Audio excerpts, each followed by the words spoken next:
Dinas Pendidikan Kabupaten Pali masih mempertimbangkan rencana sekolah tatap muka serta melakukan kajian terkait rencana tersebut. Meskipun saat ini status COVID-19 di Pali zona kuning.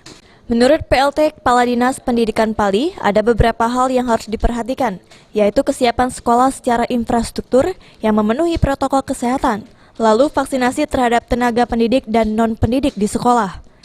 Saat ini pihak Dignas telah mengirimkan nama-nama tenaga pendidik sesuai permintaan Dinkes untuk vaksinasi.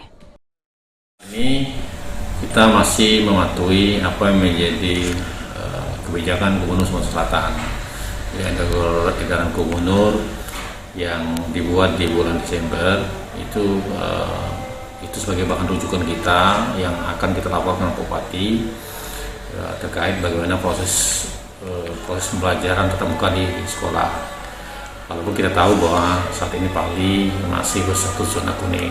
Ya, insya Allah setelah kajian-kajian yang kita lakukan, proses belajar tatap muka akan tetap kita lakukan.